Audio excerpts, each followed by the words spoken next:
What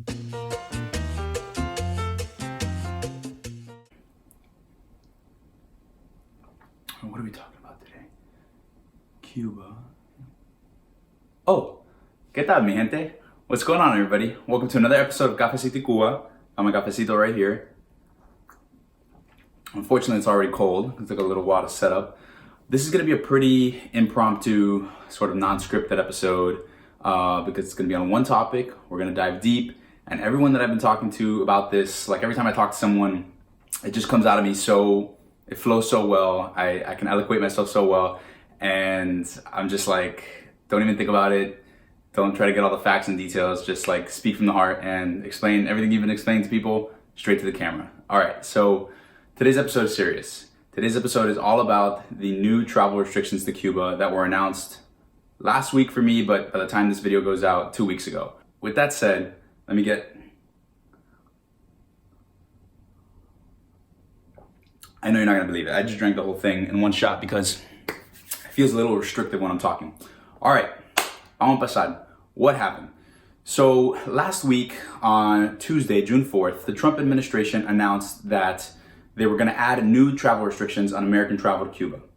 And let's first talk about exactly what changed. So there's currently 11 approved travel categories to Cuba. What happened on Tuesday was that the administration announced that they were removing group people-to-people educational travel.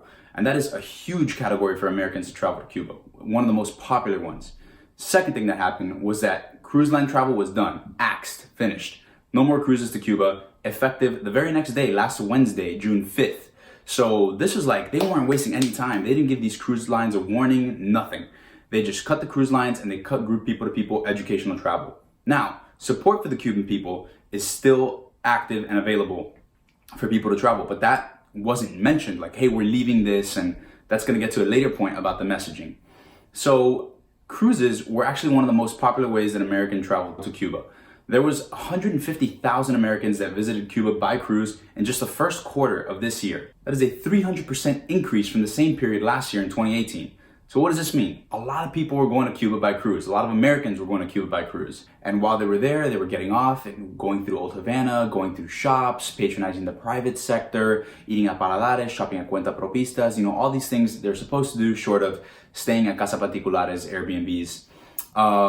But you also look at the other side. Cruises were probably the least efficient way for Americans to travel to Cuba. They're the least productive way, rather, because they funnel a lot of money to the Cuban government, which is what we don't want. Just by docking fees, the Cuban government was making many millions of dollars from these cruises every year.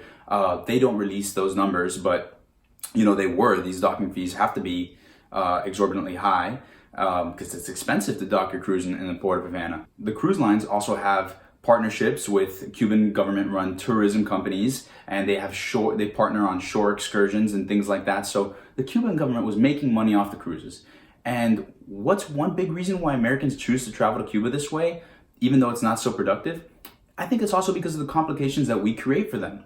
It's such a negative messaging. You can't travel to Cuba, we're gonna kill travel to Cuba, troika of tyranny, all this crap. And if somebody's just has no context, they don't want to have a hard time, they just want to go to an island, have a couple mojitos, relax, they're just going to do the easiest thing, then book a cruise.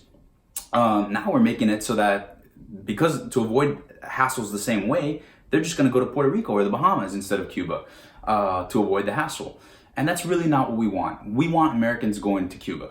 And so this is just like the cruise line issue that I'm tackling first. I'll get to group people-to-people travel, but it falls in line. So taking the cruise lines first, I already explained to you that a lot of Americans have gone this way. So it's really a way for Americans to go to Cuba. And that's great because they get to share American ideals and engage with the Cuban people. And that's really what we want, is that back and forth engagement, sharing of different perspectives, different ideas, that evolution. That's what we want. So that's very positive and beneficial. But then on the other hand, it's also very beneficial for the government because they make a lot of money off fees, shore excursions, things like that. So cruises are eliminated. Now, there's two ways that I feel about this. Like, don't get me wrong. The descendant of Cuban exiles, all four of my abuelos fled in the 60s. By 63, everybody was over here. That part of me is like, super excited. Dancing, want to be out there on Versailles saying, because I want to stick it to those guys. Like, I'm no fan of the Cuban government. I'm no communist. I'm the biggest capitalist you'll ever meet. But Here's the thing. The American inside me, for two reasons. So I guess there's two parts of the Cuban American inside me. That part that's descendant of the exiles and that emotional part. And that's how I feel emotionally sometimes when I think about restrictive policies. And it's normal. It's a tendency. Like, your family had everything taken from them. What do you want? But then the more intellectual part of me, as a Cuban American, knows through what I've seen that Cuba is not going to change through isolation. And why is that? It's for a couple of reasons. Even if Venezuela falls tomorrow, Cuba's economy is never going to take as much of a hit as it did when it was completely benefiting and just leeching on, sucking at the tit of the Soviet Union. And when they fell in the 90s in the special period, and if Cuba didn't fall then, it's not going to fall now through isolation. And I've been to Cuba, and I have many friends that have family in Cuba, even though I don't have that family myself. But I've been to Cuba, and I've seen just the level of political apathy, societal apathy. Like most of them don't even know that Díaz-Canel is the president. They still think it's Castro. Trust me, nobody is taking rifles and storming the Malecón anytime soon. And I know it can get bad. Not only do they not have access to guns, but it's just the apathy, the attitude. Ojalá que algo cambie algún día. No, but nobody knows, and nobody feels empowered to change their own destiny. And it's probably a result of the system that is in there. It perpetuates that sort of thinking, that political apathy. And so that's one thing. And it's just the dynamic and the nature of the Cuban people today. They're not going to change. So through engagement, through the building of civil society in Cuba, one last point on the other part, they're too excited about, they're happy they have internet and phones now. And that's the way that the government also, it's in the article that I wrote of it, has the Cuban government gone soft? It's like, they keep them entertained with things like that as things get worse, almost getting better at the same time. There's a lot of distractions going around. Anyways, where was I? Engagement. So through engagement, I was talking to someone, they were telling me that engagement facilitates the building of civil society in Cuba. And if you look back throughout all of Cuba's history, Cuba has never truly been a free and democratic country. It has always been under one dictator or another, or in some sort of revolutionary, tumultuous, that's always been the landscape of Cuba. There's always been revolts and revolutions, and it's never truly been free and stable for a long period of time. And before, we haven't seen that, today or now or anything like that. The last thing was like the Malaconazo in the 90s. And now there's dissent, pockets of dissent here and there, but it's nothing like what it used to be. And that's because Cuba lacks a robust civil society.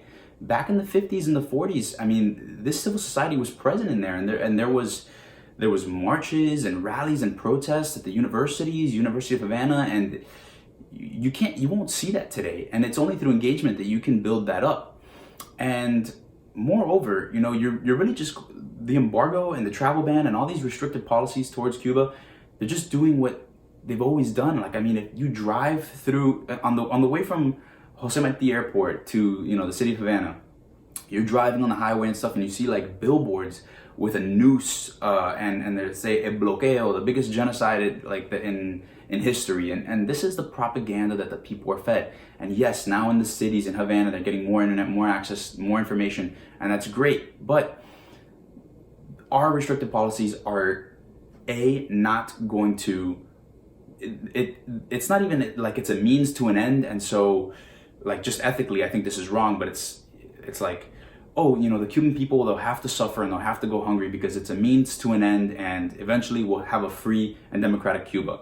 That's messed up because, again, as my family was second wave exiles, so basically like everybody packed ship and came over here, and we don't have any family in Cuba, so I never had that sort of tie. But like, I have a lot of friends that came, whose family came on in Mariel. They still have family in Cuba. They have contact with them. And even if you don't have contact with them, it's just more real because you put a face to a name, and you have a tie there. But you can't have people suffer for eventually they're going to be free, and you just want that selfishly. It's like, no, it's ethically wrong.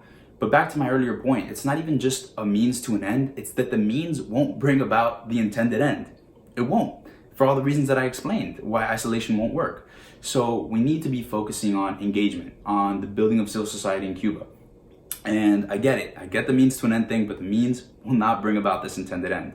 So yeah, so our restrictive policies are a scapegoat for the Cuban government to point at and tell their population, hey, look, we're gonna have to start feeding you guys ostrich meat because of the United States. Look at the restrictive policies they're doing on us. They want Venezuela to fall. They want to choke us out. We will never be threatened. It's a way for them to create solidarity in the population.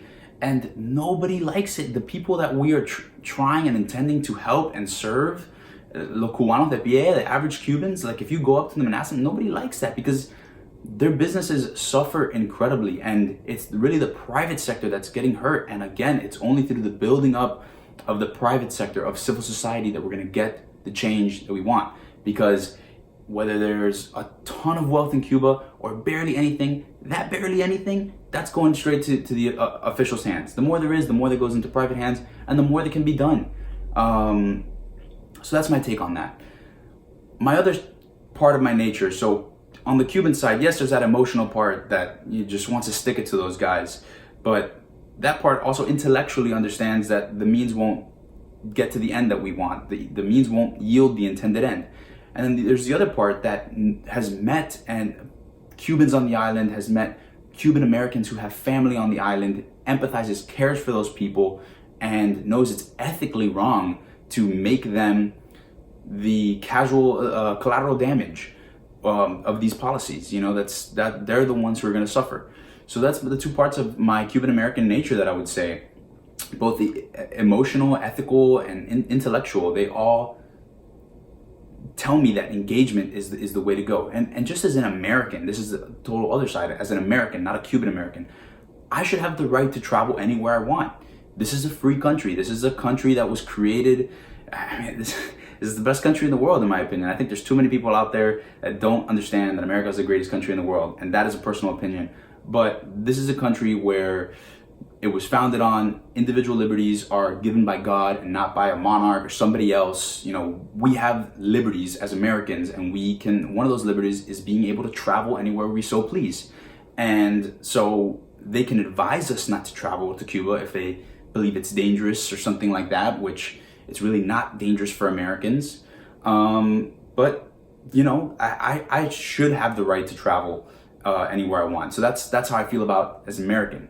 So let me just wrap that up by saying that I am a fan. I support completely free travel to Cuba. So I support A, the lifting of the embargo, and B, the lifting of the travel ban. I think there should be free travel and trade to Cuba, again, because overall, I support a policy of engagement and collaboration over isolation and isolation. So now let's get into the nuance of that. And let's do that by talking about the other change, which is the elimination of this category of group people-to-people educational travel. So that category was removed. Now, back in 2017, shortly after Trump came into office, the first time he tightened travel restrictions on Cuba, what he did was that he removed the Obama-era category of individual people-to-people travel, which a lot of people say that was just an excuse for tourism. And these categories, these approved travel categories, were around before Obama. And that's why I say, I'm not sure if there was 12 or 13, because you have people-to-people travel, and within that you have group with the educational tours, and then you have individual, which a lot of people were saying was just tourism.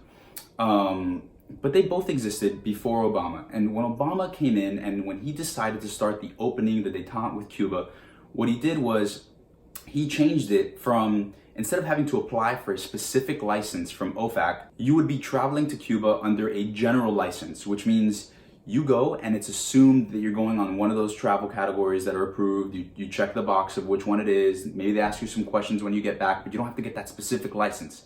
So this made it a lot easier for Americans to travel. Trump comes in, he says, we're gonna clamp down on Cuba, no more travel to Cuba, we're gonna starve them out, like all this negative messaging, negative talk, negative language.